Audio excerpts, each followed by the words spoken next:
ಜನಗಣತಿ ಇದ್ರ ಬಗ್ಗೆ ರಿಸೀವ್ ಮಾಡಿದೆ. ಮುಂದಿನ ಕ್ಯಾಬಿನೆಟ್ ಅದು ಒಂದಕ್ಕೆ ಎಕ್ಸ್ಕ್ಲೂಸಿವ್ಲಿ 17ನೇ ತಾರೀಕು ಮಧ್ಯಾಹ್ನ ಕ್ಯಾಬಿನೆಟ್ಗೆ ಎಲ್ಲರಿಗೂ ಡೀಟೇಲ್ ಕೊಟ್ಟು ಡಿಸ್ಕಸ್ ಮಾಡೋದಕ್ಕೆ ತೀರ್ಮಾನ. ಈಗ ರಿಸೀವ್ ಮಾಡಿ ಡಿಸ್ಕಷನ್ 17ಕ್ಕೆ ಬರುತ್ತೆ. 17ಕ್ಕೆ ಅದು ಏನು ಎಂತೂ ಏನಿದೆ ಅಂತ ಡಿಸ್ಕಷನ್ ಆಯ್ತು. ಅದಕ್ಕಿಂತ ಮೊದಲೇನೆ ನಾವು ಮಾತಾಡೋದ್ರಿಂದ ಅರ್ಥ ನೋ ಚರ್ಚೆ, ಓನ್ಲಿ ರಿಸೀವಿಂಗ್. ಓಪನ್ ಮಾಡ್ದ ಸೀಲ್ ಮಾಡಿದ್ನ ಅದನ್ನ ಕ್ಯಾಬಿನೆಟ್ ರಿಸೀವ್ ಮಾಡಿರೋದು 17ಕ್ಕೆ ಡಿಸ್ಕಷನ್. Thank you.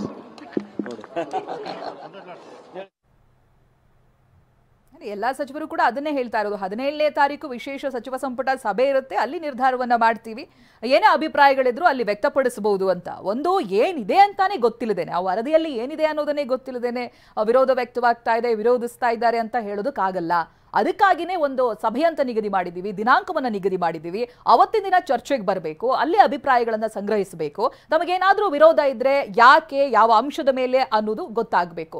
ಅದಕ್ಕೂ ಮುಂಚಿತವಾಗಿ ಈ ಜಾತಿ ಗಣತಿ ವರದಿಯಲ್ಲಿ ಏನಿದೆ, ಯಾವ್ಯಾವ ಅಂಶಗಳಿದ್ದಾವೆ, ಯಾರ ಬಲ ಹೇಗಿದೆ, ಇವೆಲ್ಲವನ್ನ ಕೂಡ ಹೇಳಬೇಕಾಗತ್ತೆ, ಸಚಿವರ ಮುಂದಿಡಬೇಕಾಗತ್ತೆ. ಆ ನಂತರದಲ್ಲಿ ಅವರಿಗೆ ಅದ್ರ ಬಗ್ಗೆ ಏನು ಅಭಿಪ್ರಾಯ ಇದೆ, ಏನು ವಿರೋಧ ಇದೆ, ಆ ಅಭಿಪ್ರಾಯವನ್ನ ಸಂಗ್ರಹಿಸಲಾಗುತ್ತೆ. ಈ ಬಗ್ಗೆ ಇನ್ನಷ್ಟು ಮಾಹಿತಿಯನ್ನ ಪಡೆದುಕೊಳ್ತಾ ಹೋಗ್ತೀನಿ. ಪ್ರತಿನಿಧಿ ಪ್ರಸನ್ನ ಲೈವ್ ನಲ್ಲಿ ಜಾಯ್ನ್ ಆಗ್ತಾ ಇದ್ದಾರೆ. ಪ್ರಸನ್ನ, ಮಾಧ್ಯಮದ ಮುಂದೆ ಮಾತನಾಡೋದು ಅಥವಾ ಯಾವುದೋ ಒಂದು ಸಮಾವೇಶದಲ್ಲಿ ವಿರೋಧವನ್ನು ವ್ಯಕ್ತಪಡಿಸೋದು ಬೇರೆ. ಇವತ್ತು ಸಂಪುಟ ಸಭೆಯಲ್ಲಿ ಏನೇನಾಗಿದೆ, ಜೊತೆಗೆ 17ನೇ ತಾರೀಕು ಯಾವ ಉದ್ದೇಶಕ್ಕೆ ಸಭೆಯನ್ನ ಕರೆದಿರುವಂತದ್ದು ಏನ್ ಗೊತ್ತಾಗ್ತಾ ಇದೆ, ಜೊತೆಗೆ ಇವತ್ತಿನ ಬೆಳವಣಿಗೆಗಳು ಏನಾಗಿದೆ ಪ್ರಸನ್ನ? ಚೈತ್ರ, ಇವತ್ತಿನ ಸಚಿವ ಸಂಪುಟ ಸಭೆಯಲ್ಲಿ ಇಡೀ ವರದಿಗೆ ಸಂಬಂಧಪಟ್ಟ ಹಾಗೆ ಸುದೀರ್ಘವಾದಂಥ ಚರ್ಚೆ ಆಗಬಹುದು ಅನ್ನುವಂಥ ನಿರೀಕ್ಷೆಯನ್ನು ಹಲವು ಮಂದಿ ಇಟ್ಕೊಂಡಿದ್ರು. ಆದರೆ ಸದ್ಯಕ್ಕೆ ಆ ನಿರೀಕ್ಷೆಗಳೆಲ್ಲವೂ ಕೂಡ ಹುಸಿಯಾಗಿದೆ.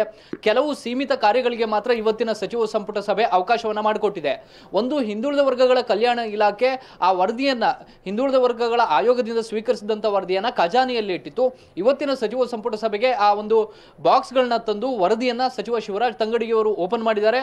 ಇಲಾಖೆಯ ಸೆಕ್ರೆಟರಿ ಆಗಿರುವಂಥ ಸಂಜಯ್ ಶೆಟ್ಟರ್ ಅವರು ಸುದೀರ್ಘವಾಗಿ ಕ್ಯಾಬಿನೆಟ್ಗೆ ಆ ವರದಿಯ ಸಾರಾಂಶಗಳನ್ನ ವಿವರಣೆಯನ್ನ ಕೊಟ್ಟಿದ್ದಾರೆ.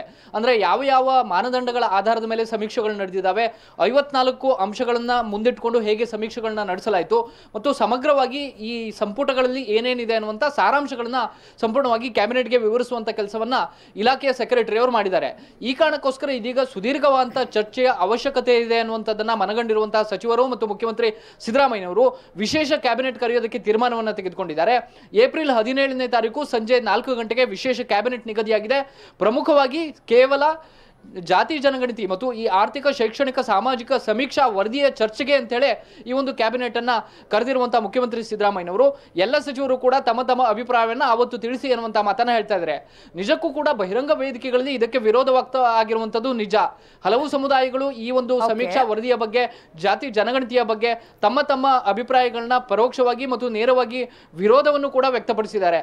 ಆದ್ರೆ ಅಧಿಕೃತವಾಗಿ ಕ್ಯಾಬಿನೆಟ್ ಏನ್ ತೀರ್ಮಾನವನ್ನ ಮಾಡಬೇಕು, ಕ್ಯಾಬಿನೆಟ್ ಸಬ್ ಕಮಿಟಿಗೆ ಕೊಡಬೇಕಾ ಅಥವಾ ಅದರ ಅನುಷ್ಠಾನ ಹೇಗೆ ಅನ್ನೋದನ್ನ ಏಪ್ರಿಲ್ 17ನೇ ತಾರೀಕು ನಡೆಯುವಂತಹ ವಿಶೇಷ ಸಚಿವ ಸಂಪುಟ ಸಭೆಯಲ್ಲಿ ತೀರ್ಮಾನ ತೆಗೆದುಕೊಳ್ಳೋದಕ್ಕೆ ಇವತ್ತಿನ ಕ್ಯಾಬಿನೆಟ್ ತೀರ್ಮಾನವನ್ನ ಮಾಡಿದೆ. Chaitra, right, thank you Prasanna ಮಾಹಿತಿಗಾಗಿ.